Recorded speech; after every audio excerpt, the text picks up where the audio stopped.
Oh. Hey everybody, welcome back to Backlog Banter. I'm your boy Abram, joined as usual by Tucker Hazel. We're here today to discuss the Indie World Showcase that literally just finished 5 minutes ago as of the time of recording. So we test to see how long it takes my internet to upload this video. Yes. But before we share our thoughts on the presentation, if you want to tell us what you thought of it, make sure to join our Discord link as usual.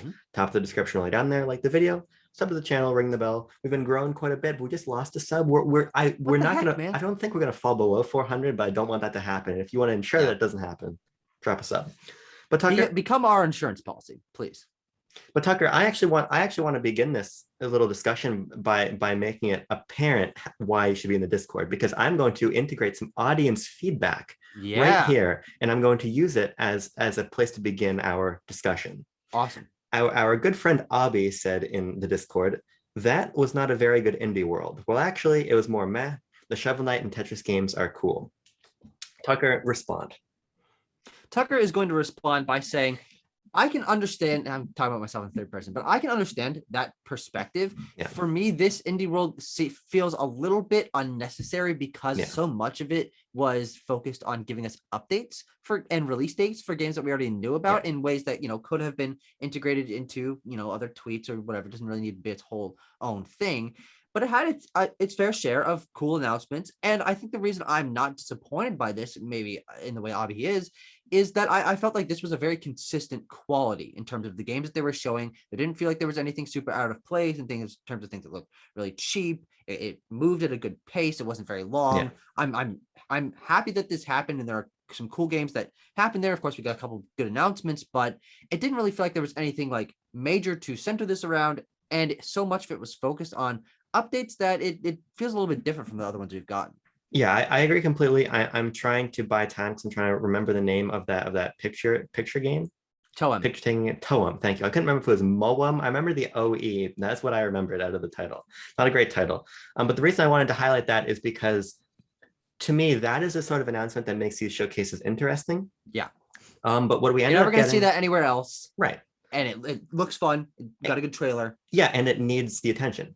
Yeah. Because that's not going to really stand out anywhere else. My problem with this showcase is, I think we're really stretching what counts as indie or is deserving of a spot here. Bomber Cyberpunk didn't need to be highlighted. Tetris Effect, which we'll talk about, definitely did not need to be highlighted. A lot of these games, even Shovel Knight, can move their own marketing, right? So what I kind of felt like here was that it was a lot of updates for games that I didn't really feel needed to be here. And then new announcements that feel like we're just like picking and plugging in various indie buzzwords now. I feel like a bigger problem I have with the indie space on the whole is the problem that I think AAA gaming has fallen into also, where there's a very clear homogeny with everything that comes out. It's set to fall into very particular archetypes. So what do we get? We got some visual novels. We got, some action roguelites and your loop heroes and things. You got your little, your minimalist. That's a good buzzword. Your city builders, right? So what I ended up feeling was that maybe these showcases aren't going to be as necessary anymore when we're not getting highlights of these really interesting, unique games. I think about showing off like a Creature in the Well or something, or Toem this time, these really interesting games that subjectively I don't feel like we got, which I know is definitely a subjective thing, but I feel like it points to a larger malaise in the indie space, and it points to maybe these starting to feel a little bit corporate the way that maybe Partner Direct started to feel before, where it's, okay, a lot of these games don't need to be here. So to me, this showcase kind of felt like a waste. Yeah, I mean, I'm currently tabbing through the games that were announced here.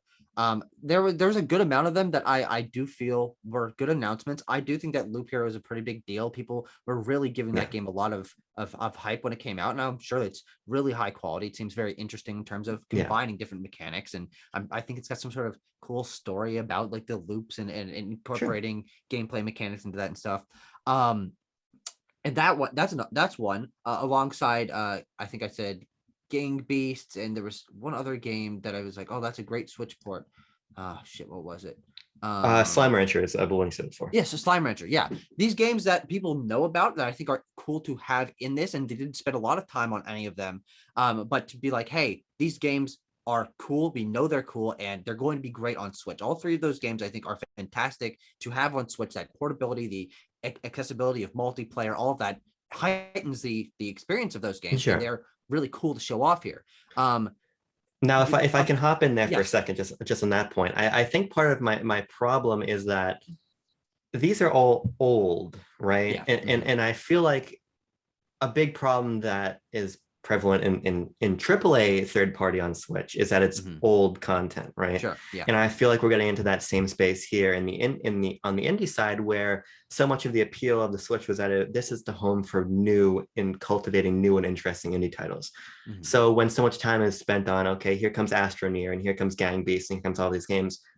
Okay, cool, and nice that they're being ported, but now we're 5 years into the Switch's life cycle. It just feels like we're filling time. Sure. The reason I would say I disagree with that in terms of it being a negative thing is that it is the pull for these directs in terms of hype announcements. You can't really get super excited for a game from a new team that has no pre-established, not accessibility, but like interest in it. Something that's from a team that you know, or in a series that you're familiar with, because it has that established idea, is why people come to this to watch them. And then it boosts the things that are brand new and are very interesting, like you were saying. And also because the ones that we were talking about, Astroneer, Gang Beast, Slime Rancher, those were passed over. It's not like they sure. That's a good point. 3 minutes on Gang Beast and we're like, hey, this is great that this is on Switch. It's cool that's on Switch because that's a good game. It's a great multiplayer game, and Switch is a great home for that. The reason that these games are still being shown in these is because indie teams have been taking a while to get their games on Switch, even ones that are like popular, like a Gang Beast or Slime Rancher. And the games coming out on Switch, people are going to really enjoy it on Switch. It's going to give it a new home, and it's cool to show it off here, because where else would you show it off? I mean, it's not going to show up in a main direct or a partner showcase. So something like Slime Rancher is like, people say that, like, oh, Slime Rancher on Switch, that's really cool. I've heard of that. So I don't necessarily think that's a negative thing. It's just weird that this showcase in particular had such a balance towards giving updates on things we already knew about, that it did feel a little bit retready. Yeah, and I think that kind of speaks to, I think your point about needing these games to have those recognizable moments is important. Yeah. But I think that when these showcases feel the most useful is when they're not doing that. Sure. I think about the ID at Xbox showcases they've been doing. They just did another one yesterday. Putting the branding of the first party behind these smaller developers, and as I was saying during the showcase, getting to highlight, even if I don't think the games look especially interesting, getting to highlight international developers, getting to hear their voice. Yeah. I think that's where these showcases are useful. I just don't think that they're very useful in retreading these old games. When I do feel like Gang Beasts is big enough because of how much it popped off on YouTube, or Astroneer, all these games where they have a presence where they could be in a sizzle reel in a regular direct and feel a little bit more pointed. I just think that we're kind of starting to lose the script as to what these showcases are useful for. And I think there's no clear indication in the fact that like 5 games are coming out on the eShop today. Yeah. Right. That's one of the biggest problem with this direct is not that, okay, this one game that we knew was coming is coming today, and this is really interesting because this is shadow drop and stuff. It's not exciting because of that. A lot of these are C-tier releases, even in terms of indies, that are coming out today. And I couldn't tell you which ones are coming out today because there are so many.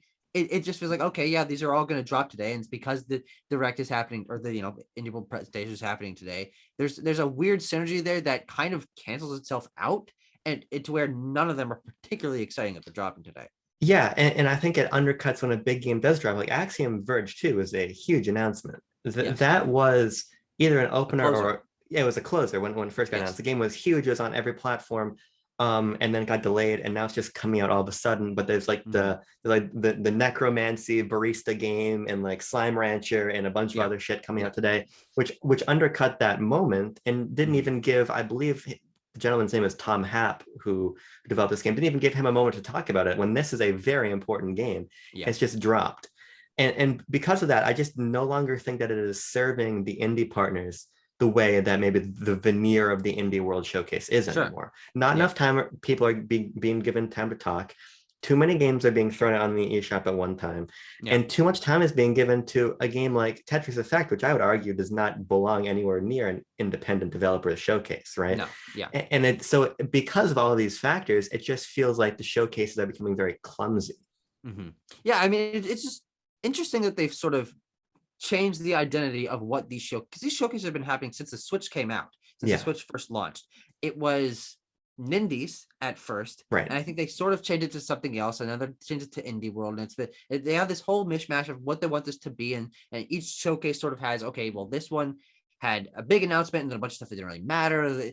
They're not really consistent. I'm glad that they happen because it gives us a chance to talk about the state of Nintendo, the Switch and indies and how Nintendo is approaching them. But Nintendo is so successful now with the Switch that the indies have kind of been pushed to the side in a way that they were really forefronted at the beginning of the Switch's life cycle. Yeah, that's a little bit unfortunate, but I was happy with today's presentation. I there weren't really any down moments for me, which is what I'm not looking. That's the worst thing, is when a presentation has down moments. This was solid through and through. All the games look quality. I'm glad that they had time for these developers to talk about their games. There's some cool port announcements. There was a couple big announcements.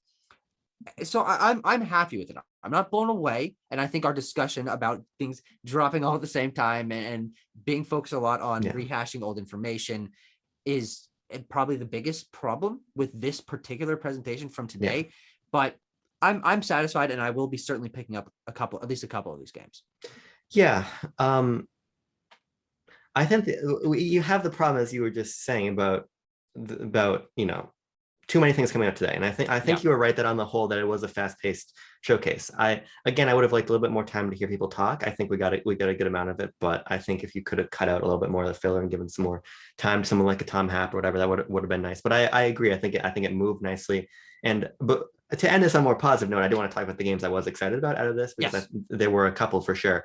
But the other weird thing, and the part of the reason why it felt so strange to me, is okay, a lot of stuff is coming out now, but a lot of stuff is coming out either holiday or in 2022, which felt very peculiar to me. Like Bomb Rush Cyberpunk is coming out sometime in 2022. That could be deep into 2022 for all we know, but that got shown off. We got, Pocket Dungeon, that's coming out winter. And now Yacht Club has a lot of cachet in the gaming space in general. So when the inevitable September Direct happens, or if it's in October, whenever it happens, put it there, or just do your completely own thing, right? Yeah, they did that at one point, didn't they? There was a Yacht Club Direct. I'm sure there was, because they're big enough to handle one. So again, that was just another angle where it seemed weird. It seemed like we're shooting in all of these different directions here, and maybe the one commonality is that maybe some palms got greased to get a game into the showcase, the way that we felt about the partner showcases last year. Yeah. So it just, I think this one just felt ingenuine and kind of lacking identity. Sure. Yeah. But there were a lot of good games shown off today. I think that's the presentation and Nintendo's approach to this, and the pacing and all that are issues, but I don't have really any issues with almost any of the games that were shown off today. Now, as I said, none of them look cheap. There are certainly a bunch that I'm interested in. I think Loop Hero is maybe one that we're sort of underselling. I think that game is absolutely perfect for Switch. As far as I know, it was a PC exclusive before this. I believe so. Maybe I'm wrong about that, but it being a game that is focused on you doing loops and building something over time, and I think it's a pretty long game for what it is. I think that's perfect for Switch, and it's a platform that I have access to it through one of my friend's Steam libraries, but I would much rather play that on Switch, and I think it'll work fantastically on there. I think that's a very exciting announcement. Yeah, so I just pulled up, shout out to Nibel as usual for always coming through. I just gonna run through them so people kind of know, and it'll hopefully jog your in my memory, because things do still tend to slip through the cracks sometimes in these showcases. So Bomb Rush Cyberpunk, Toem, Loop Hero, Far Changing Tides, Necro Barista Final Pour, Garden Story, Boyfriend Dungeon, Axiom Verge 2, Pocket Dungeon, Islanders Console Edition, Metal Slug Tactics, Tetris Effect, and then the sort of sizzle real stuff. And Eastward was the last big announcement. So out of those, any other highlights for you? Toem, as we said at the beginning, I think the game has a phenomenal art style. It seems really interesting in terms of changing up what we expect out of a photo mode mechanic and making that the core gameplay loop. There have been a couple of those, I think, and this, might fall into, if they all release around the same time, sort of weird subgenre of turning photos into gameplay mechanics area. But it being shown off here will now have it in the back of my mind, and that applies to some of the things that they also have sort of brought back from past directs or any world presentations to give more information today. Garden Story, one that was talked about over a year ago, or about a year ago, one of these presentations, is one that I think looks great. I love its art style. It's got a nice combination of dungeon crawling, action combat, some garden building, whatever, all things that I'm interested in. I would love to give that game a try. Sure. But a lot of these games are sort of wait and see what people feel about them, because I think one thing that you mentioned earlier is some of them weren't given a lot of time. And so it's kind of hard to tell what they are particularly. And maybe I need to go back and rewatch the trailers because we're talking of them or whatever. But I'm very happy with this list of games. Yeah, so to pull out a couple highlights for me, Toem is definitely the highlight of the new announcements for me. To your point, there was like Slime Life or like Sludge Life or something, which is a photo game from Devolver. I think this one is from Devolver also, or no, looks like it's not. I don't think so. No, it's a and then there was one that was on Apple Arcade that came to Switch, where like taking pictures of birds or something. That was apparently pretty good also. But this one seems really unique. I love the art style. Seems like there's a little bit more to it than just taking pictures. Seems like you're exploring the overworld. Yes. So that one, fall 2021, definitely gonna check it out. I think that Metal Slug Tactics looks engaging. Beautiful pixel art. I like a good tactical strategy game. So that'll be on my list for sure. I'm bizarrely interested, actually. The more I look at it, this Islanders console edition game launching today, I'm probably going to check, just if it's like $20, I'm not going to buy it, but if it's 10 or 12, maybe 15, I'd give it a shot. I like a minimalist puzzle game here and there. I'm a big Mini Metro fan, for instance. A lot of the other ones, again, though, to be honest, even a Loop Hero feels like we're taking a lot of buzzwords that I'm familiar with, a lot of art styles I'm familiar with, and sure, it's that way for a reason, because those are very popular. But for me, the indies that stick out to me are the ones that are so unique, or take familiar concepts and present them in a new way, like an Ape Out, which is kind of a twin stick shooter, but you're an ape and it's jazz themed and everything. So of course, But then the announcement of the show, and the only one I really care about, frankly, in any material way, is Tetris Effect, which is one of my favorite games of all time. And I was just tweeting about it a couple weeks ago that this would be perfect to play on Switch OLED with those nice, deep colors. And it's launching. They do it too. And it's launching October 8th, which is Switch OLED Day. So as long as I can secure myself a Switch OLED from somewhere, after I get my next paycheck, I'm going to try a little bit more deliberately to make sure I can get one.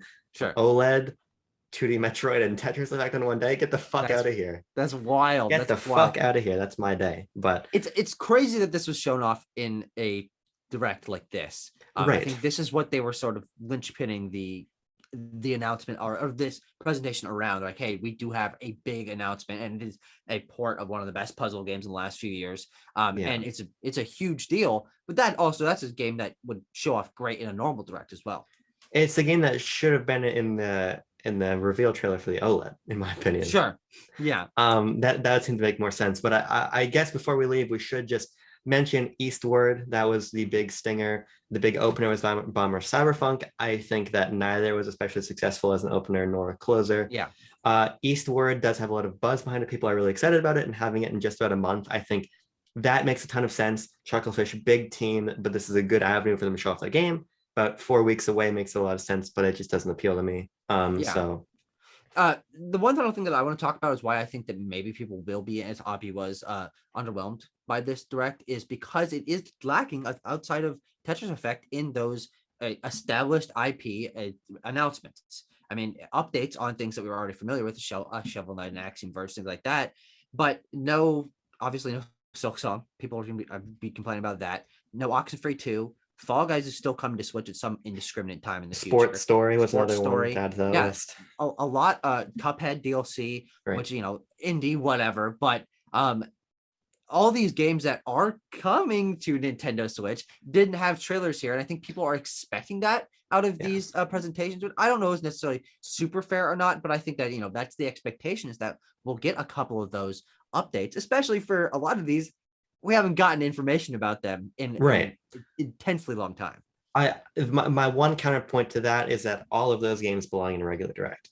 Sure. Again, I think that these showcases are best utilized for things like Toem, where they can give time to these smaller games, and then you have the one or two bigger linchpin announcements of I don't even want to say Tetris Effect, because I just don't think it made any sense to be here today.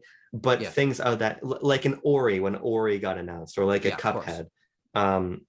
I think those would make sense to kind of close off the show. So you do have that one big, Twitter reveal announcement moment. But you could put a Silk Song release date trailer on Twitter at 2:15 in the morning, and people are gonna lose their fucking minds when they wake up in a couple hours, So I didn't even like Hollow Knight that much.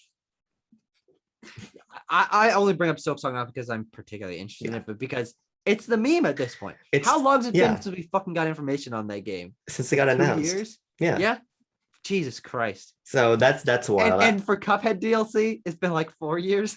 Sure. A Cuphead DLC is probably gonna be at Microsoft something. I wouldn't even be surprised if that's at their Gamescom showcase in a couple of months. Yeah. But I think we're getting a little bit along in the tooth here, unless you have anything else you want to add. Long ass teeth. Yeah.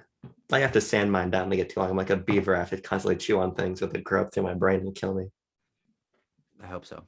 That's fucked up, but that's how beavers have to live, isn't it? I don't think about beavers very often. You should maybe do it a little bit more. Did you miss the stop record button? Yeah.